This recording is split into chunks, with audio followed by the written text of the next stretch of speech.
Now in its 29th year, Food for the Hungry is an annual drive that collects food and revenue for the Knox County branches of the Salvation Army and Interchurch Social Services. The 25th anniversary drive in 2006 raised $20,000 for each agency to install a freezer unit for larger amounts of cold and frozen food.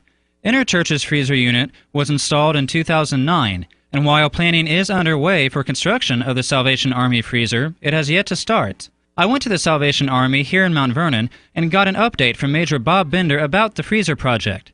And, while there, I also got to find out just what all the Salvation Army really does. It was the 25th Food for the Hungry anniversary, and what they did was we needed freezer space, and we needed, we just needed space. And they set aside $20,000 for Interchurch and for the Salvation Army for getting a walk-in refrigerator and a walk-in freezer. And can we get more freezer goods and refrigerated goods, produce from, from donations locally and from the food bank. It's like at Christmas, like last year, I didn't have freezer space. I lost out on a number of donations, like frozen turkeys, stuff like that. I just had no place to keep it. But a refrigerator is important too, because a walk-in will enable us to get that produce and keep it longer. So I won't have to deny or not take donations. I'll be able to throw it in the freezer, and of course, it's just going to be big for us. We cram these things full as we can, and we finagle we try to make space so we don't have to deny, because the bottom line is we use the stuff that's given to us.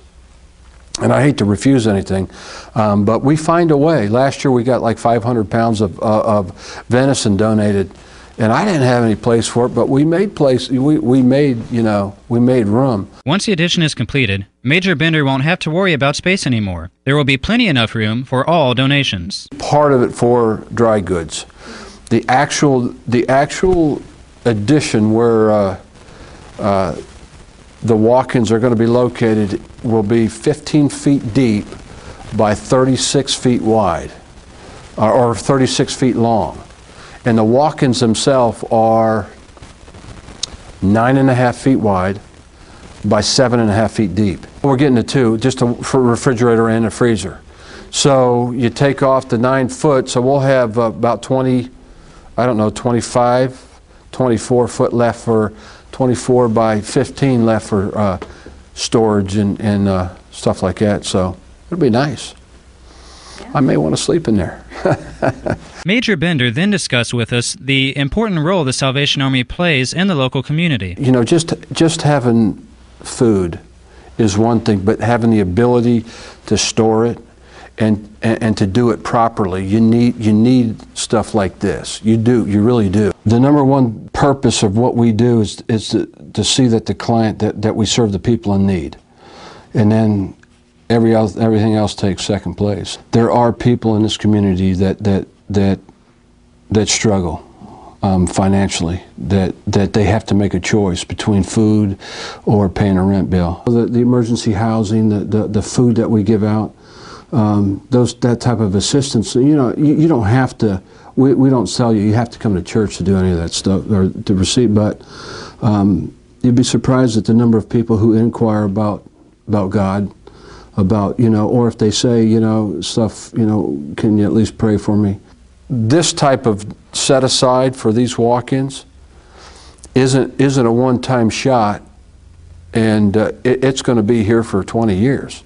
It's going to be used for the next however long it stays. We're here. It's going to be here. So that 20,000 spread over the next 20 years. I mean, that means a lot. That's a huge investment, and it's a good investment. Major Bender was able to discuss the reasons why the project isn't completed yet. Deciding where took a few months. It took a while, actually.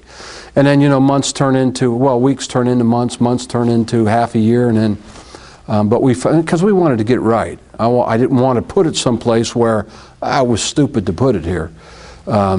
So, and then the process, once we decide, we have to bid out the architect. So we got an architect, and then when the architect does it, we have to approve his drawings. And in the Salvation Army, we have logistics, so all these things have to be signed by the church board and then our advisory board, and then it goes to Cleveland. And because we're incorporated in New York, it's got to go to New York to have the architects in New York look at it, and then it's got to make the process all the way back. And that can take up to four or 5 months, up to half a year. The whole process can get to you at times, and you just need a break. But I think we got it right, and I think we've got it in a good spot. The walk-ins are going to be located, will be 15 feet deep by 36 feet wide, or 36 feet long. And the walk-ins themselves are 9.5 feet wide by 7.5 feet deep, or by 7 feet deep. So that's big. That's a nice sized room. You know, that's a decent room for, and each one's going to be that big. The Salvation Army is grateful for the money generated through Food for the Hungry. Honestly, the reason I'm doing the addition is because Food for the Hungry set aside the $20,000. We have a capital fund for building. It's not very big, but we have enough to do the addition. Although I'm always griping about storage space, I probably would not have put the addition on the building if back in 2006 they didn't set aside $20,000 for a walk-in. Because it's just natural that we're able to do that. And actually, it's because of Food for the Hungry that we're doing this. And we're able to do it, because if I run the numbers without the $20,000, I don't think I could do it, because we don't have that much in capital, but we have enough with the $20,000 to do this project, which is, it's just huge.